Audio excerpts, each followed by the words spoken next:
আসসালামু আলাইকুম। সিএসি ফ্যামিলির পক্ষ থেকে তোমাদের স্বাগতম জানাচ্ছি আমি রুহুল আমিন। তো আমরা কেমিস্ট্রির প্রথম অধ্যায় নিয়ে আলোচনা করছিলাম। তো মাঝখানে দীর্ঘ একটা বিরতি হয়ে গেল, কারণ আমাদের সেমিস্টার ফাইনাল পরীক্ষার জন্য আমরা তোমাদের ভিডিওগুলো নিয়ে কাজ করতে পারিনি। লাস্ট ভিডিওতে আমরা তুল্য ভর নির্ণয় দেখেছিলাম, এবং আজকের এই ভিডিওতে আমরা যে জিনিসগুলো দেখবো সেগুলো হচ্ছে প্রতীক, যোজ্যতা ও সংকেত। তো দেখো যে প্রতীক কি? প্রতীক হচ্ছে কোনো মৌলের পূর্ণ নামের সংক্ষিপ্ত রূপ। যে একটা মৌল আছে, সেই মৌলের যেই সম্পূর্ণ নামটা, সেই সম্পূর্ণ নামটা ইউজ না করে আমরা তার একটা প্রতীক ব্যবহার করব। যেমন যে আমরা অক্সিজেনের কথা যদি চিন্তা করি, তাহলে আমরা অ্যাজ ইউজুয়াল যখন লিখি তখন অক্সিজেন না লিখে কি লিখি? শুধু ও লিখি। কারণ কি অক্সিজেনের প্রথমকার অক্ষর ও এবং এই ফার্স্ট লেটারটা আমরা বড় হাতে লিখে এটাকে অক্সিজেন হিসেবে আমরা প্রকাশ করি। সেম ভাবে হাইড্রোজেনের ক্ষেত্রে এইচ লিখি। আবার দেখো যখন ক্লোরিন লিখি, তো ক্লোরিনের ক্ষেত্রে আমরা সিএল লিখি, অর্থাৎ ফার্স্টের অক্ষরটা বড় হাতের এবং এল ছোট হাতের দিয়ে এটাকে আমরা ক্লোরিন হিসেবে লিখি। এখন কথা হচ্ছে যে এখানে শুধু সি লিখেও তো আমরা ক্লোরিন লিখতে পারতাম না, এটা পারতাম না। কেন? যে দেখো যে কার্বন যদি বলি, আমরা কার্বনের সংকেত কিন্তু সি, অর্থাৎ সি যদি আমরা লিখি শুধু সি, তাহলে আমরা কি কার্বন বলবো, সেটা হচ্ছে কার্বন হবে। বাট যাতে করে আলাদা আলাদা মৌলের প্রতীক আলাদা আলাদা হয়, সেই জন্য আমরা এখানে ভেরিয়েশন আনার জন্য ক্লোরিনের ক্ষেত্রে সিএল লিখি এবং সোডিয়ামের জন্য কি এনএ লিখি। সোডিয়ামের জন্য এনএ লিখি কেন? দেখো যে কিছু কিছু মৌলের ক্ষেত্রে আমরা সেই মৌলটার যে নাম সেটা ব্যবহার না করে ল্যাটিন নাম ইউজ করে থাকি। সেম ভাবে সোডিয়ামের ক্ষেত্রে আমরা সোডিয়ামের ল্যাটিন নামটা ইউজ করে তার প্রতীকটা লিখে থাকি। এখন দেখো যে এখানে আমি দেখানোর চেষ্টা করছি যে সোডিয়ামের ক্ষেত্রে যদি বলি, সোডিয়ামের এটা হচ্ছে কি ন্যাট্রিয়াম। ন্যাট্রিয়ামটা হচ্ছে সোডিয়ামের ল্যাটিন নাম, এবং এই ন্যাট্রিয়াম থেকে এনে লেখা হয়েছে। আয়রনের ল্যাটিন নাম হচ্ছে ফেরাম, এবং এই ফেরাম থেকে এফি লিখছি। এভাবে অনেকগুলো আছে। মার্কারির জন্য আছে, তারপরে কপারের আছে, আবার হচ্ছে তোমার পটাশিয়ামের জন্য আছে। এই ল্যাটিন নামগুলো তোমাদেরকে মুখস্থ করে ফেলতে হবে।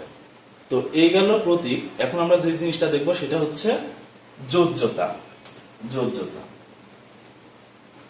তো যোজ্যতাটা কি? যে কোন একটা যৌগের একটা মৌলের সঙ্গে অপর একটা মৌলের যুক্ত হওয়ার যে সামর্থ্যটা, সেটাকে আমরা বলছি হচ্ছে যোজ্যতা। তো দেখো এখানে আমি কিছু উদাহরণ লিখে রেখেছি। এই উদাহরণগুলো দেখলে তোমরা ব্যাপারটা ক্লিয়ার হতে পারবা, বুঝতে পারবা। পানির কথা যদি চিন্তা করি, তাহলে এখানে দেখো যে আমরা কি বললাম, যে যৌগের একটি মৌলের পরমাণুর সাথে অন্য মৌলের পরমাণু যুক্ত হওয়ার সামর্থ্য। কারণ দেখো যে হাইড্রোজেনের সাথে কয়টা অক্সিজেন যুক্ত হতে পারছে? একটা।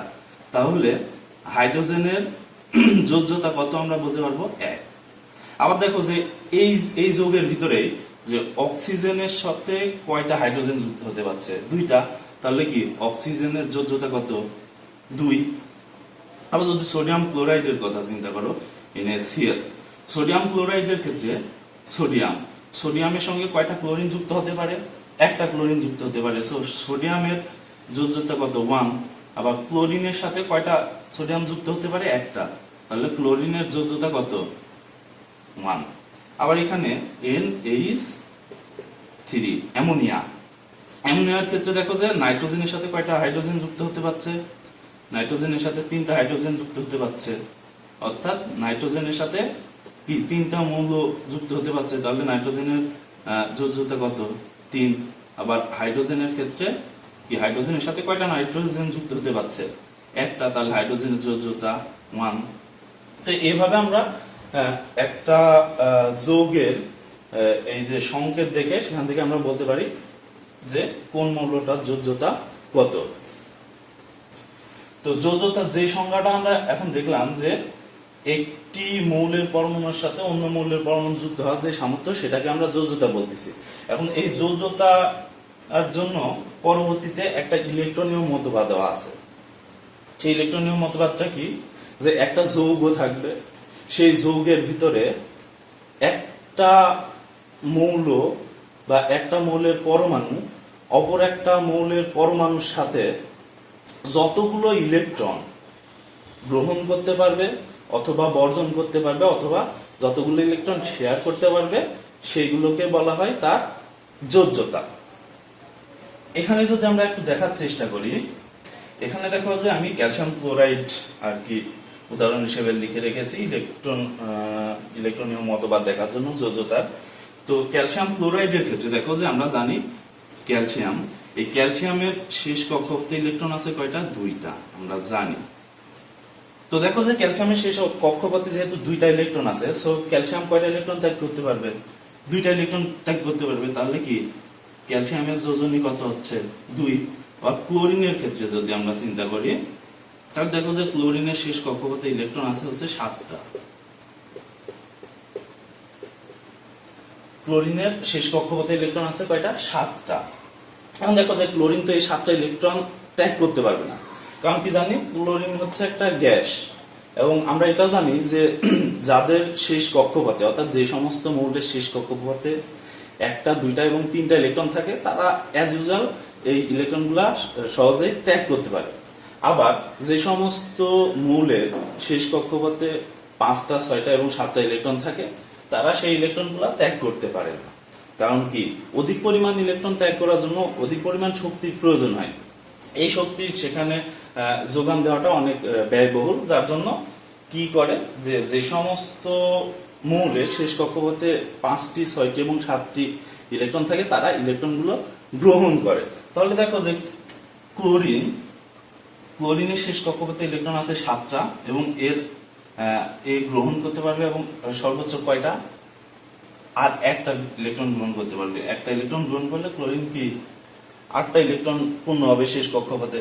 8টা ইলেকট্রন পূর্ণ হইতে হবে বা এই ব্যাপারগুলো আমরা পরবর্তীতে দেখব যখন আমরা অষ্টক নীতি দেখব এই ব্যাপারগুলো, তখন আমরা বুঝতে পারবো। তো এখন দেখো যে ইলেকট্রন ক্লোরিন গ্রহণ করতে পারে কয়টা? একটা। তাহলে ইলেকট্রন যদি একটা গ্রহণ করে ক্লোরিন, তাহলে ক্লোরিনের যোজনী কত? 1। এগুলো হচ্ছে আমাদের কোন একটা যৌগ দেখে সেখান থেকে বোঝার উপায় যে ওই যৌগে কোন মৌলের যোজ্যতা কত। তো আমরা তো দেখলাম যোজ্যতা কি, এখন দেখব যে সক্রিয় যোজ্যতা, চরম যোজ্যতা এবং সুপ্ত যোজ্যতা বা সুপ্ত যোজনী কি। তো প্রথমে যেটা দেখব সেটা হচ্ছে সক্রিয় যোজ্যতা। সক্রিয় যোজ্যতা কি? যে একটা কম্পাউন্ড বা একটা যৌগের ভিতরে কোন একটা মৌলের যেই যোজনী ব্যবহৃত হচ্ছে সেটাই হচ্ছে ওই যৌগে ওই মৌলের সক্রিয় যোজ্যতা। দেখো এখানে আমরা উদাহরণ হিসেবে কার্বন মনোক্সাইড নিয়েছি। কার্বন মনোক্সাইডের ক্ষেত্রে দেখো যে কার্বন মনোক্সাইড না, যে কোনো যৌগের ক্ষেত্রে দেখো যে যদি আমাদের 2টা মৌল যুক্ত একটি যৌগ গঠন করে সেক্ষেত্রে কি করে যে অক্সিজেনের যেই যোজনী সেটা আসবে কার্বনের কাছে এবং কার্বনের যেই যোজনী সেটা যাবে কি অক্সিজেনের কাছে। এবং এইভাবে কি হয় দেখো যে এখানে 2 আর এখানে 2 আছে, তো এই 2 আর এই 2কে আমরা বাদ দিয়ে দিতে পারি, দিলে আমাদের কি সংকেতটা এমন আসে। তাহলে দেখো যে এখানে কার্বনের যোজনী কত ব্যবহৃত হয়েছে? 2 এবং অক্সিজেনের যোজনী কত ব্যবহৃত হয়েছে? 2। তাহলে এই কার্বন মনোক্সাইডে কার্বনের সক্রিয় যোজ্যতা কত? 2 এবং অক্সিজেনের 2। আবার কার্বন ডাইঅক্সাইডের ক্ষেত্রে দেখো, কার্বন ডাইঅক্সাইডের ক্ষেত্রে ব্যাপারটা একটু আলাদা। অক্সিজেনের যোজনী 2 এবং কার্বনের যোজনী 4 ব্যবহৃত হয়েছে এখানে। কারণ যে দেখো যে এখান থেকে যদি এটা আমরা বাদ দেওয়ার চেষ্টা করি তাহলে কি হয়, 2 দিয়ে যদি ভাগ দিয়ে দিই তাহলে কার্বন 1 হয়, 1 লিখলেও হয় না লিখলেও হয়, এবং অক্সিজেনের কত? 2 থাকছে। তাহলে দেখো যে এখানে কার্বনের সক্রিয় যোজনী কত? 4 এবং অক্সিজেনের কত? 2। এই তো গেল হচ্ছে আমাদের সক্রিয় যোজ্যতা। এখন যেটা আমরা দেখব সেটা হচ্ছে চরম যোজ্যতা। দেখো যে আমাদের যেই মৌলগুলো আছে এই মৌলগুলোর ভিতরে কিছু কিছু মৌলের একাধিক যোজনী আছে, যেমন সালফার, নাইট্রোজেন, আয়রন, কপার, বিভিন্ন মৌল আছে। এই মৌলগুলোর একাধিক যোজনী আছে। তো যেই সমস্ত মৌলের একাধিক যোজনী থাকে এবং ওই একাধিক যোজনীর ভিতরে সবচেয়ে বেশি যোজনী যেটা, সেটাকে বলা হয় ওই মৌলের জন্য তার সর্বোচ্চ যোজ্যতা। যেমন সালফারের কথা যদি চিন্তা করি, সালফারের যোজনী 2, 4, 6, তাহলে সালফারের সর্বোচ্চ যোজনী কত? 6। নাইট্রোজেনের কথা যদি চিন্তা করি, তাহলে নাইট্রোজেনের 1, 2, 3, 4 এবং 5 এই যোজনীগুলা, তাহলে নাইট্রোজেনের সর্বোচ্চ যোজনী কত? 5। আবার আয়রনের ক্ষেত্রে যদি চিন্তা করি যে আয়রনের যোজনী 2 এবং 3, তাহলে আয়রনের সর্বোচ্চ যোজনী কত? 3। ওকে, এখন আমরা দেখব হচ্ছে সুপ্ত যোজনী। এই প্রশ্নটা কিন্তু তোমার বিভিন্ন পরীক্ষায় থাকে, যে একটা যৌগ দিয়ে দেবে, সেখান থেকে স্পেসিফিক একটা মৌলের সুপ্ত যোজনী নির্ণয় করতে হবে। তো এই সুপ্ত যোজনী নির্ণয় করতে হলে আমাদেরকে সর্বোচ্চ যোজনী এবং সক্রিয় যোজনী সম্পর্কে ধারণা থাকা লাগবে, যার জন্য আমরা প্রথমে সক্রিয় যোজনী এবং পরে চরম যোজ্যতা বা সর্বোচ্চ যোজ্যতা দেখে নিলাম। এখন আমরা দেখব কি সুপ্ত যোজনী। আসলে সুপ্ত যোজনীটা কি? যে কোনো একটা মৌলের সর্বোচ্চ যোজনী থেকে যদি আমরা সক্রিয় যোজনীটা বাদ দেই, তাহলে সেটাই হচ্ছে ওই মৌলের সুপ্ত যোজনী।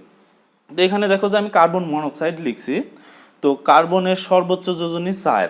আমরা জানি যে কার্বনের যোজনী হচ্ছে 2 এবং 4, আর এখানে হচ্ছে কার্বনের সর্বোচ্চ যোজনী 4 আমরা জানি, এবং কার্বন মনোক্সাইডের ক্ষেত্রে কার্বনের সক্রিয় যোজনী হচ্ছে 2, সেটা আমরা সক্রিয় যোজ্যতা নির্ণয় করার সময় দেখে আসছি। তাহলে দেখো যে এখানে কার্বনের সুপ্ত যোজনী কি হবে?